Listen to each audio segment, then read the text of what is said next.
trasladarle la responsabilidad a otra persona, puesto que él mandó a traer a Urías para que se acueste con su mujer y así hacerle creer a Urías que el hijo del rey era hijo de Urías.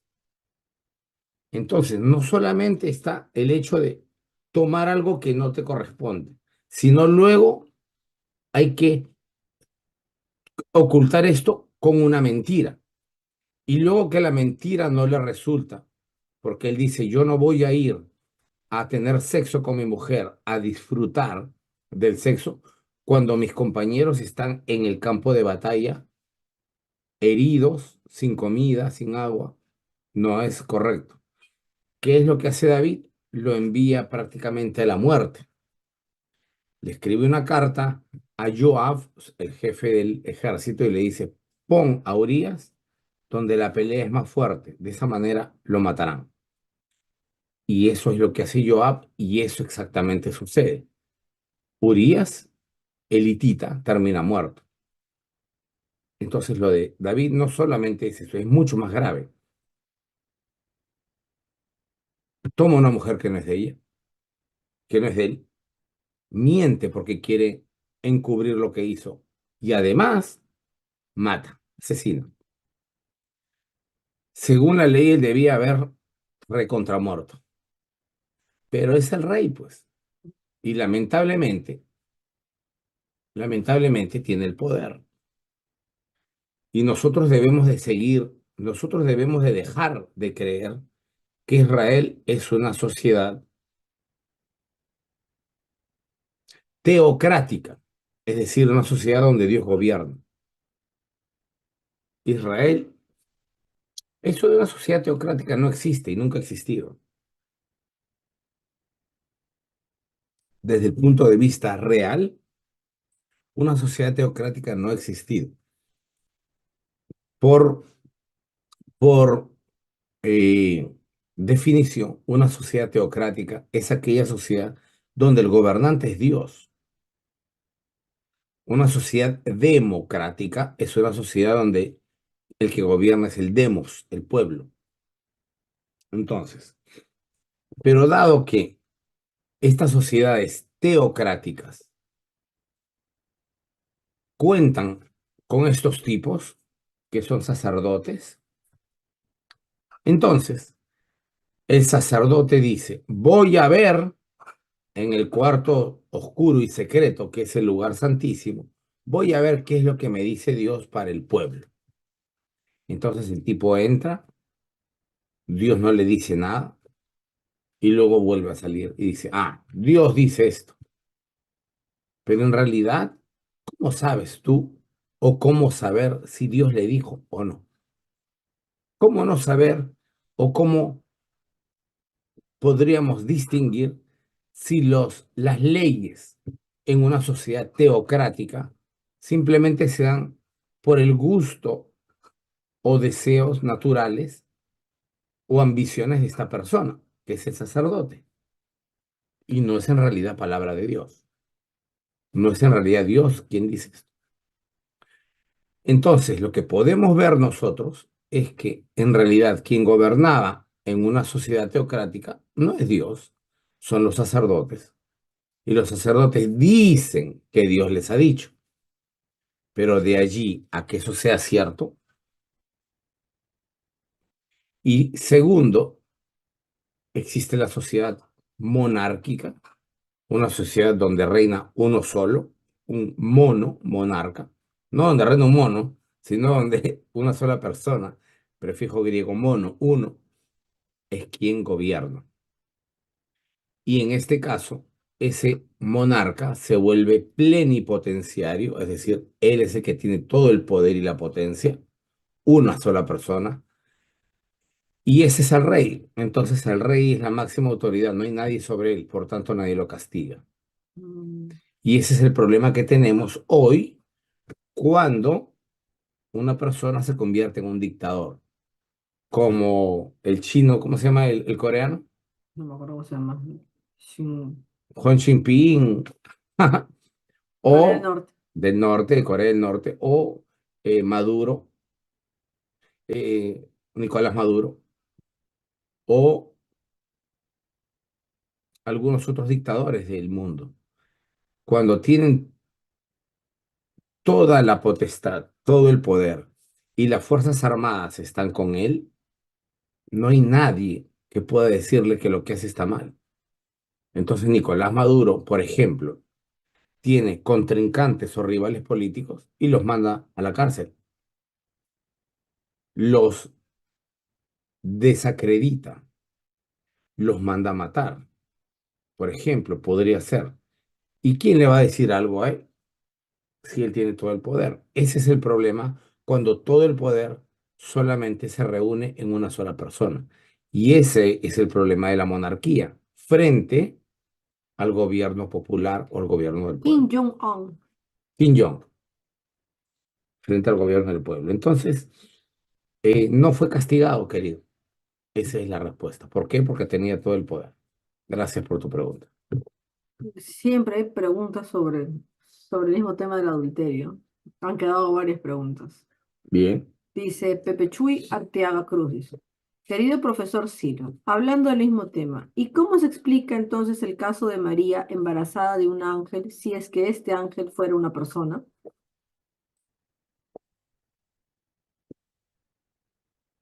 A ver, ya estamos grandecitos, señores. María no puede haber quedado embarazada de un ser espiritual, pues, ni de un ángel, ni de Dios, ni nada por el estilo. No, eso no sucede. Eso no pasa. Si tú tienes como resultado un hijo, un ente, un ser físico, biológico, entonces los padres tienen que ser físicos y biológicos. Si tú tienes como, si tú tienes como padre a un ser espiritual, el hijo no puede ser físico. Entonces, vamos a explicar esto. Miren, en el mundo antiguo, las personas que tienen virtudes y cualidades y atributos extraordinarios, por ejemplo, personas que nadan muy rápido, personas que corren muy rápido, personas que son muy fuertes, personas que son muy inteligentes, personas que han aprendido a realizar cierto tipo de milagros, personas muy sabias. Todas ellas pertenecen a un grupo de personas extraordinarias. Dado que en el mundo antiguo no pueden explicar bien porque no conocen todavía, al menos eso creemos, no conocen todavía el código genético, no pueden explicar cómo una persona puede haber heredado ciertos genes que lo ayudan a ser más rápido, más alto, más fuerte, más inteligente, o etcétera, etcétera. Por tanto, a estas personas extraordinarias, como no son normales como todo el pueblo, se les inventa un nacimiento extraordinario, porque ese tipo no puede ser ordinario. Ordinario soy yo, eres tú, todos los demás, que no tenemos ningún atributo o cualidad especial. No obstante, si aquel tiene unas capacidades especiales, por ejemplo, excesiva fuerza, ese tipo no es como tú o como yo, no nació igual que tú o como yo. Entonces dicen, seguramente ha venido un dios de noche y ha preñado a la mamá, de tal manera que ese tipo ha salido con algún atributo de los dioses. Y como los dioses son fuertes, inteligentes, rápidos, vuelan, sabios, es decir, salió con ese atributo de fuerza o con ese atributo X. En el caso de Jesús, en el caso de Jesús, su vida fue normal hasta cierta edad y cuando empezó un oficio de carácter público, hizo cosas que aparentemente fueron extraordinarias. Por tanto, décadas después de de su muerte, o mejor dicho, décadas después de que lo asesinaron, surgió nuevamente ese tipo de leyendas. ¿Cómo este tipo extraordinario, con un mensaje fabuloso, maravilloso, con cómo este tipo que hacía maravillas, que sanaba al que le daba vista a los ciegos, etcétera? Ese tipo no es normal. Ese tipo tiene que haber nacido de una manera extraordinaria.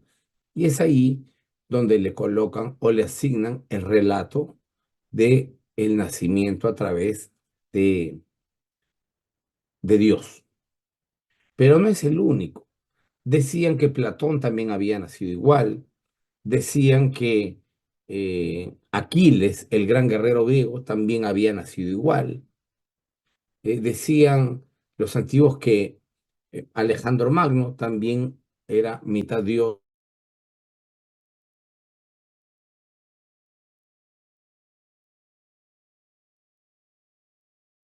hijo de Dios e hijo de hombre. No es el único. Deben haber por lo menos unos 40 personajes. Y esos 40 personajes, ¿qué tienen en común? Que todos tienen algún atributo que los hace diferentes y superiores al resto de los normales. Y por tanto a todos ellos se les asigna el título de semidios. Y ya no entran en la categoría de si fueron hijos de un adulterio o no, porque ya desde la redacción del texto los están poniendo en otra categoría. Así es. Ok, Y además no es adulterio porque quien está con la mujer no es un hombre, claro, es bueno, un dios. estamos haciendo la revisión de tal cual dice el texto, ¿no? O sea, luego, eso es lo que se le atribuye a eso. Sí. Más allá ya es entrar en una, ya es empezar a interpretar cosas que creo que no valen a la pena ahora. Es Sí, solo una recomendación para nuestro amigo, creo que uno de los amigos, William Estrada. sí. Yo le recomendaría un poco que siga viendo los videos del canal, porque obviamente en la medida en que no quiero centrar la conversación hacia una sola persona, porque dice, bueno, usted dice eso, pero en la época de David todavía no había la ley, ¿no? Hay que creo que tiene que un poco revisar. ¿Cuál ley? Aparentemente, de acuerdo a él, dice que en esa época todavía no estaba vigente la ley. No sé, pues también cuál ley, pues digo, mejor que siga No, viendo los no. videos y la forma de Tiene que redacción. entender, la Torá no existe en la época de David, pero eso no significa que las leyes de convivencia tribales no existan. Las leyes de convivencia tribales las podemos rastrear hasta el año 2000 antes de Cristo. Así que no confundas las leyes tribales de convivencia con las leyes de la Torá, por si acaso. No, no son la misma cosa. Daniel Efraín Nivelo Intriago dice, profesor, siempre se me ha enseñado que el rey Acab era una mandarina, porque era mandado por su esposa Jezabel. Perdón por la editoría, pero hasta este punto se ha ilustrado a este personaje. Bueno, hoy día nos darás las novedades. Bueno, muchos saludos, muy agradecido. Dice Efraín Tirao, profesor, si Jezabel era tan mala como la pintan, ¿por qué el interés que ella buscaba era que vieran fuerte el rey Acab, que al parecer no tenía el carácter para gobernar? ¿No? Más preguntas, por ahí ya están entrando en tema. Eso también es un error. Ahora Acá, la vamos a ver. no, es que no quiero olvidarme, ¿Ya? porque de repente me olvido, de ese tema me olvido. No es que Acaba haya sido un mandilón Mandarina. o una mandarina, es decir, un tipo pusilánime gobernado por la fuerza de su esposa. No, no, no, no. Así no funciona. A ver, él, como veremos en la presentación, hace pactos o alianzas estratégicos desde el punto de vista político y comercial. Una de estas alianzas que hace es con el rey de Fenicia, el rey Hiram. Y el rey de Fenicia lo que hace es darle a su hija Jezabel para que se case con él. De esa manera, ya no son solamente reyes amigos, son reyes familia. Y eso va a garantizar el apoyo constante entre ambas fuerzas, entre Israel y Fenicia. Fenicia era más importante que Israel, era un puerto cosmopolita donde corría mucho dinero y por tanto el más beneficiado en este pacto es Israel, más que Fenicia, porque además Israel, que no tiene puertos, puede sacar por ahí sus mercaderías a través de las naves fenicias que viajaban por todo el antiguo Mediterráneo. Así es que parte de ese tratado fue casarse con la hija. En, en Fenicia, otro nombre del padre es Edbaal, que significa Ishbaal o hombre de Baal. Se adora al dios Baal, es decir, a este. Este es el dios Baal. Vean, ok. El dios Baal es el dios de la lluvia. El dios Baal es el dios de la lluvia. Cuando ella se va a Israel, Israel tiene campos agrícolas, como por ejemplo el Valle de Jezreel, el Monte Carmel y otras zonas. Y por supuesto, lo que ella dice es, voy a pedirle a mi Dios, Baal, porque tu Dios no te está trayendo suficientes lluvias. Voy a pedirle a mi Dios Baal que él sea tan gentil de traernos lluvia. Recuerden que había una sequía de 7 años en Israel y la gente estaba muriendo de hambre. ¿Sí? Esa sequía la cortó Elías. ¿Se acuerdan? Muy bien. Entonces, como había sequía, ¿a qué otro Dios vas a invocar sino al Dios de la lluvia? Si tienes un problema eléctrico en tu casa, ¿a quién vas a llamar? ¿Al plomero? ¿Al que pone cortinas? ¿O al electricista? Es obvio. Y para ellos también era obvio. El único Dios en todo el antiguo Medio Oriente que era el patrono del clima, por eso que tiene un rayo, un trueno en la mano, Baal, es Baal. Entonces, lo más lógico es que ella, siendo hija del rey, por tanto, linaje del mismo Baal, ella llame a su abuelito Baal y le diga, abuelito Baal, ayuda a esta gente. Ayúdalos para que tengan lluvia y no mueran. La tipa no era mala. Sí. Usted me dirá, no, no, no, usted está yendo contra la Biblia. No, señor, no estoy yendo contra la Biblia. Yo les voy a explicar bien qué es lo que sucede. Ahora, entonces, la tipa no es mala, la tipa es buena.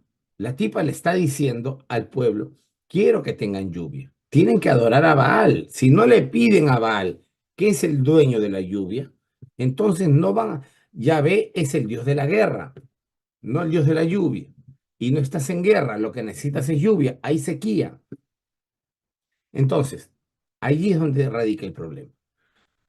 Eh, va, el rey Acab no quiere, ya casi estamos empezando, así que me sigo de largo.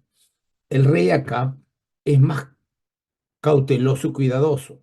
Primero, porque Baal, ella, ella, su esposa, tiene mayor estirpe que él.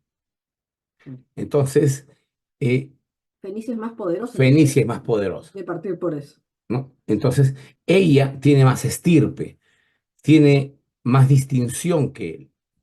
Por tanto, él se cuida de no pelear con ella, porque pelear con ella significa pelear con su papá. Y su papá tiene mucho más poder que el rey de Israel.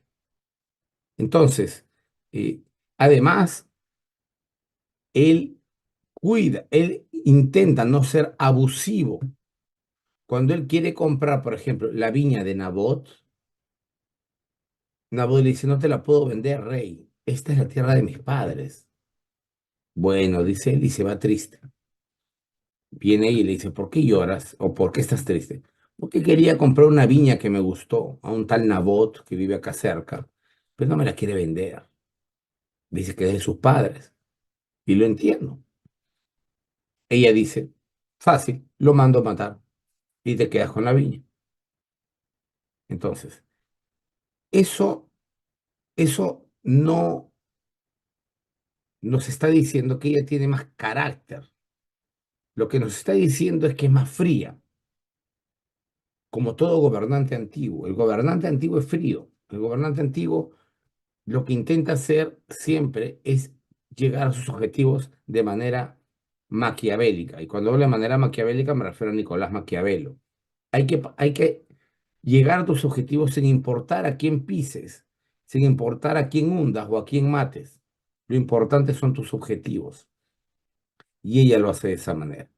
Entonces, desde ese punto de vista, ella, al no ser su pueblo directo, porque ella no es de ese pueblo, a ella no le preocupa mucho el hecho de matar a alguien, porque, porque no está relacionada sentimentalmente con este pueblo. Es una persona forastera en el pueblo. Y eso es lo que le preocupa al pueblo. Cuando tus reyes no salen de las entrañas del pueblo, no están identificados con el pueblo, entonces no van a sentir su hambre, no van a entender sus reclamos, no van a luchar o van a organizar el reino para que ellos tengan paz, para que tengan todo lo que necesitan, porque al fin y al cabo ese rey es extranjero y no conoce al pueblo. Es diferente. Entonces, acá es más sensible y no se atreve a tanto porque él conoce al pueblo, él nació allí, pero el que viene de afuera dice, ¿cuál es el problema? Porque al no haber un vínculo sentimental, emocional, ni nada que le identifique con los demás, entonces ella toma las cosas porque le da la gana. ¿Eso la hace mala persona? No necesariamente. Simplemente esto es un tema de carácter sociológico que hay que entender. Muy bien, vamos a empezar ahora sí. Ya habíamos entrado un poco en tema como calentando, ¿no?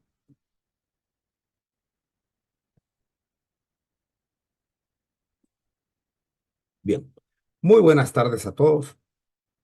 Gracias a las 150 personas que en este momento están aquí unidas a la transmisión. A todos ellos les ofrezco mi gratitud y también, por supuesto, eh, espero que el día de hoy eh, tengan, les parezca una bonita sesión llena de conocimiento y aprendamos mucho. Yo empezaré con mi exposición, haré algunas pausas y luego atenderemos a las preguntas si es que existen.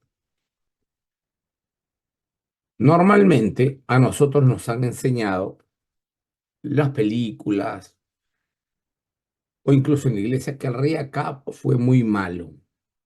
Uno de los peores reyes de Israel junto con Manasés fueron los dos peores reyes. Uno de Israel y uno de Judá. ¿Ok? El rey Acab es de Israel, el rey Manasés es de Judá, pero ambos son los peores de toda la historia. Eso dice la Biblia. Bien, antes de empezar, vamos a hacer la recomendación de la bibliografía.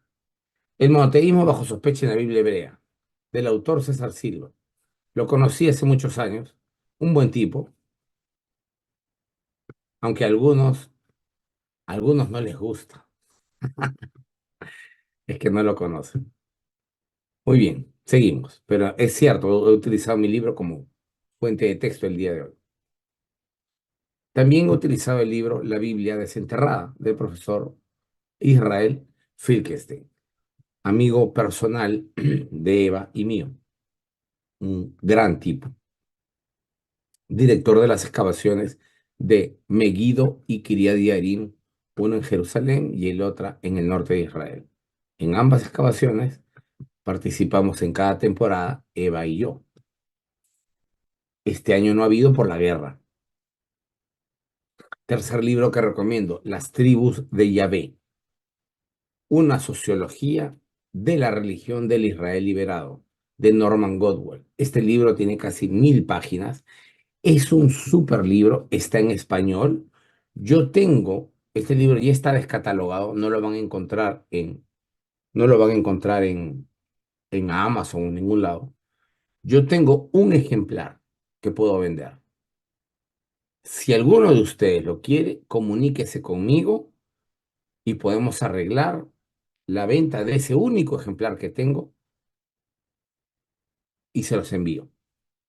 Bien, es un super libro. Yo estudié con este en la Facultad de Teología y créanme que es el mejor libro que he leído. Es una sociología del antiguo Israel. Finalmente, el libro del profesor Henry Caseles, Historia Política de Israel, desde los orígenes hasta Alejandro Magno.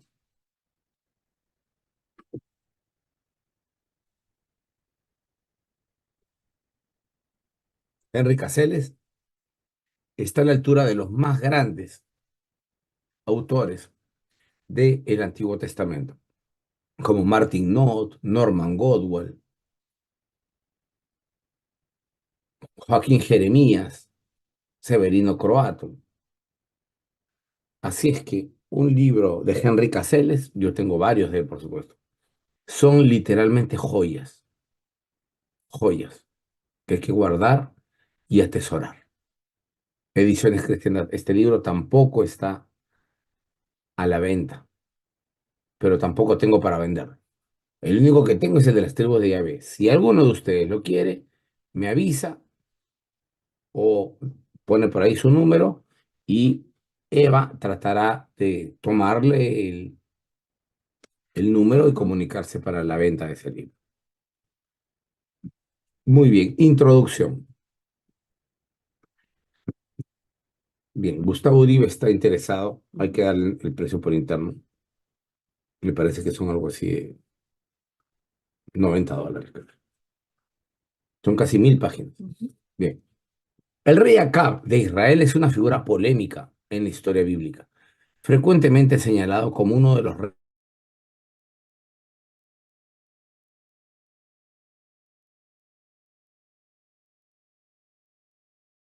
Analizando los relatos bíblicos sobre su reinado, sus acciones y su impacto en la historia de Israel.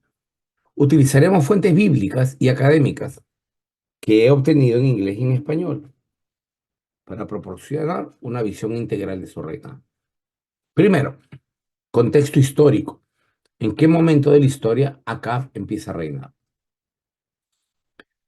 Bien, lo que ustedes ven allí se llama el obelisco negro de Salmanasar III.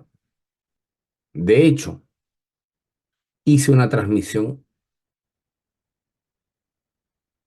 grabada, ok, grabé un video y lo colgué sobre la estela de Salmanasar. Yo he estado junto a esta estela, está en el Museo Británico y en la parte superior de la estela ustedes verán esto. Allí ustedes ven a un hombre arrodillado con la barbilla en el piso y las rodillas dobladas. Y luego ven al lado izquierdo a un gran y poderoso rey con sus escuderos. Bueno, quien está arrodillado es Omri, padre de Acab. Y Omri, aunque lo vemos aquí humillado, Omri se humilla delante de Salmanasar III, rey de Asiria, para mostrarle su lealtad. Al mostrarle su lealtad, Asiria acepta su promesa de lealtad, acepta su rendición y entonces Asiria lo protege.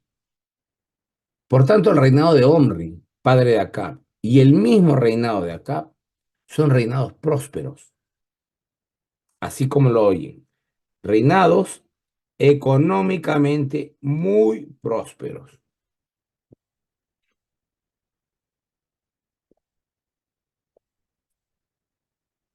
La próxima no le eché hielo, Ujú. me dificulta tomar. Bien, y aquí lo tienen en dibujo para que lo puedan apreciar mejor. Acab es hijo de Omri. Gobernó Israel en el siglo IX antes de nuestra era, aproximadamente entre 874 y 853. Su reinado se caracteriza por una serie de decisiones políticas y religiosas que tuvieron un impacto duradero en la historia de Israel. Ascenso al poder. El contexto histórico del reinado de Acab se sitúa en una época de considerable inestabilidad política en Israel.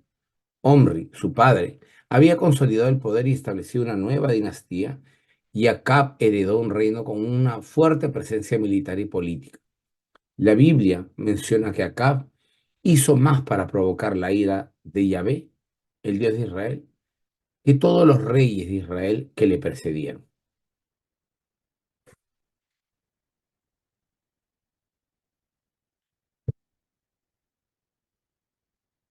Matrimonio de Acab con Jezabel. Uno de los aspectos más controvertidos del reinado de Acab fue su matrimonio con Jezabel, hija de Etbaal. Etbaal es un título, no un nombre. Etbaal significa, Etbaal en fenicio es el equivalente de Ish Baal, es decir, hombre de Baal, rey de los Sidonios. Este matrimonio tuvo profundas implicaciones religiosas y políticas, ya que Jezabel introdujo y promovió el culto a Baal en Israel, lo cual fue visto como una traición a la fe vista, que se esperaba que los reyes de Israel defendieran. Por cierto, el nombre de Isabel Jezabel. tampoco, el nombre Jezabel o Jezabel tampoco es real, es un nombre literario. En hebreo es Izebel. Izebel significa la que no tiene honra, la deshonrada, la, la incapaz, algo así, ¿no? Izebel, ese es el nombre que le han colocado, pero es un nombre literario con el cual el autor pretende descalificarla a ella como reina. Como descastada, algo así creo una descripción. Sí. Análisis de los relatos bíblicos sobre Acab. Construcciones de templos y promoción a Baal. La construcción de templos dedicados a Baal y la promoción de su culto son dos de las acciones que la Biblia condena de Acab.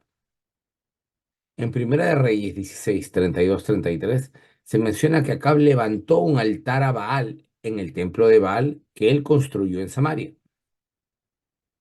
Samaria es la capital de Israel. Acab también hizo una imagen de Asherah y cometió más maldades que todos los reyes de Israel antes de él. Ese es el comentario de la Biblia. Pero por favor, no se dejen llevar por los comentarios de los autores de la Biblia. Ya les voy a explicar por qué. Ya les voy a explicar por qué. Esta promoción activa del culto a Baal, influenciada por su esposa Jezabel, no solo representó una desviación de la religión tradicional israelita, sino que también provocó una profunda división en la sociedad y la religión de Israel. Aquí, aquí surgió un cisma, una división en el pueblo. ¿Cómo tú, rey de Israel, vas a unirte a una no israelita? ¿Cuál es el problema? El problema es que el rey y la reina son como el papá y mamá de la nación. ¿Bien? Entonces, si tú le pones a tus hijos una mamá que no los haya parido, ella nunca va a sentir compasión por sus hijos como lo siente una madre verdadera. ¿Me entienden? Una verdadera madre es capaz de dar la vida por sus hijos. Una verdadera madre siempre está pendiente de que sus hijos estén sanos, saludables, limpios, bien alimentados, bien vestidos. Están pendientes de sus necesidades. Una madre natural. Una madre postiza no siempre, pero en la mayoría de casos no puede llegar a las alturas de cuidado, preocupación y cariño que sí llega una madre natural. Entonces, de repente el hijo se siente mal, pero ella no se da cuenta, porque como no lo parió, no existe ese vínculo.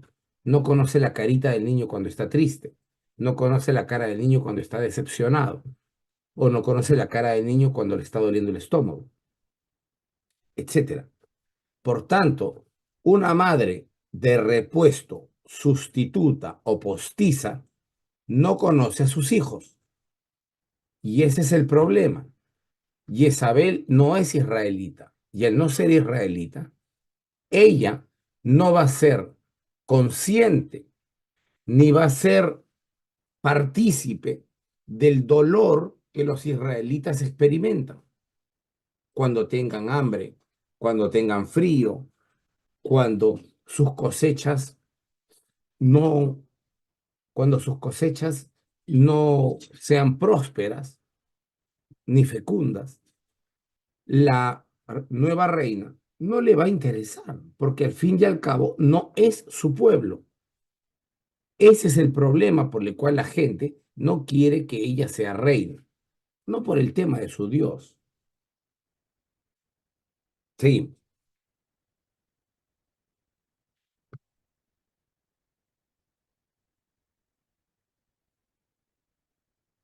conflicto con Elías.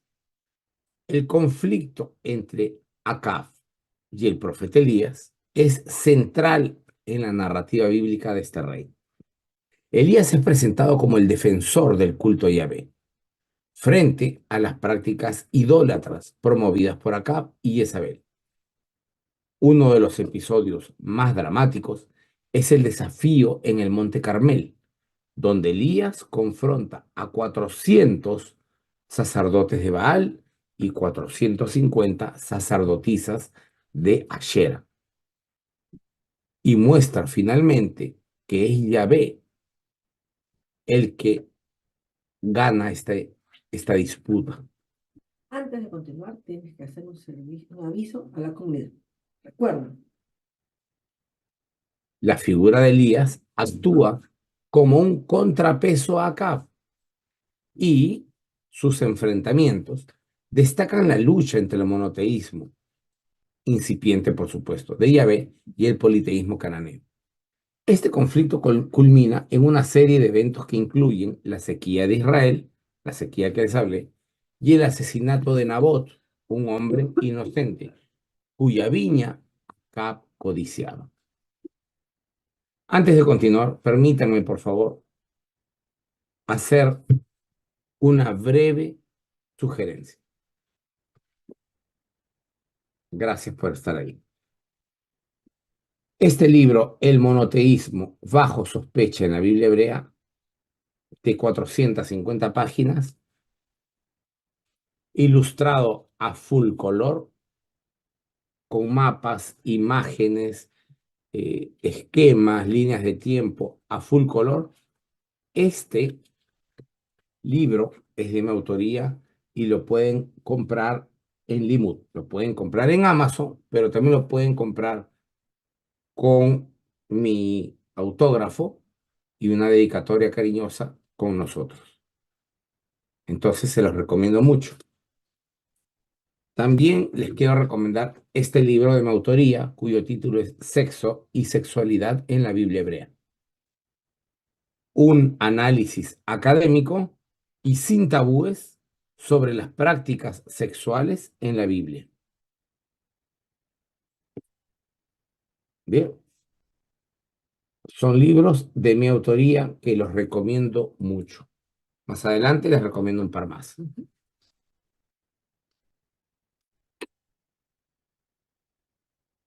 Ahí tenemos a Elías venciendo en el desafío que tiene con todos. Ahora explicaré paso a paso este desafío. Ok. Antes de irme aquí tengo que explicarlo. A ver, expliquémoslo para que lo entiendan bien. Hay sequía en Israel. Sequía es un periodo de tiempo en el que no hay lluvias. Israel, el norte, el reino de Israel, no hablo de Judá, hablo de Israel, es un lugar donde hay ríos, donde está el mar de Galilea, que es agua dulce, donde hay ríos, está el río Banias, bueno, hay varios ríos, el río Jordán, varios ríos que no voy a mencionar. Entonces, si no hay lluvia, los ríos empiezan a decrecer o incluso a secarse. Y es un pueblo eminentemente agrícola. ¿Cuál es el problema? Que si tu Dios principal es Yahvé, Yahvé es un Dios de la guerra. Varón de guerra es Yahvé. Entonces, un Dios de la guerra no te va a poder solucionar este problema. Eso piensan ellos. ¿Qué hacemos? Tenemos que llamar a un Dios de la lluvia y pedirle a ese Dios de la lluvia que nos ayude, que tenga compasión y que nos dé lluvia. ¿Qué hace el rey? Trae a esta chica. Jezabel se casa con ella. Y como ella es hija de Baal, le dice, ayúdame. Baal es el hijo directo de Baal. Tú eres hija de él. Por tanto, casi casi que es tu abuelito, el dios Baal. Ayúdale y que ayúdanos y que nos traiga lluvia. Necesitamos lluvia, mi pueblo va a morir, dice acá. Bueno, dice ella, entonces lo que necesitamos hacer es todos juntos pedirle a Baal. Si todos juntos le pedimos a Baal que nos traiga lluvia, nos va a traer lluvia. Bueno, entonces hagamos eso, dice el rey. Voy a hacerle un pequeño templo, un santuario, y pondré imágenes de él. ¿Tú crees que eso esté bien? ¿Crees que eso le alegre a Baal y Baal tenga compasión de nosotros y nos traiga lluvia? Ella dice sí. Entonces él procede a hacer eso. ¿Lo hace de malo? No. Lo hace porque él ama a su pueblo y quiere lluvia. Y Jehová no es Dios de lluvia, Jehová es Dios de guerra. Hay 100 versículos en la Biblia donde todos te hablan de que Yahvé meterá su mano y sacará su espada y él peleará las guerras de Yahvé. Y cuando David se enfrenta a Goliat le dice, tú vienes en nombre de tu Dios, pero yo vengo en el nombre de Yahvé, Dios de los escuadrones del ejército de Israel. Se le llama Jehová de los ejércitos. Dios, Jehová, es un Dios de ejército, es un Dios militar, no es un Dios de la fecundidad.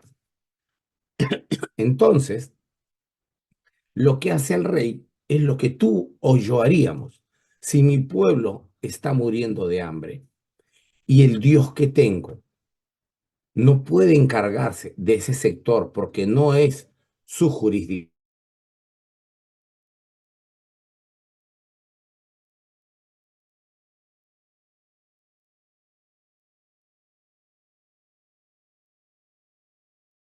entonces, eso por supuesto no le gusta a quién, a Elías. Elías dice, no, hay que pedirle a Yahvé. Pero él le dice, pero Yahvé no, esta no es el área de Yahvé, pues. Este no es la jurisdicción de Yahvé no es esta. Esto no es una guerra, esto es una situación climática. Y quien se encarga del clima es este caballero. Por eso que ustedes lo ven aquí con un rayo o un trueno de fuego, porque él es el Dios de la lluvia.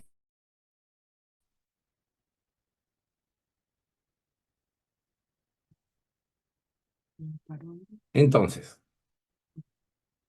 gracias. Entonces, hay que entender, no te dejes llevar por lo que te dice el autor de la Biblia, porque recuerda, el autor de la Biblia tiene un punto de vista y una agenda teológica muy particular. Ahorita me van a entender, no se espanten, por favor, quienes todavía no están entendiendo qué pasa.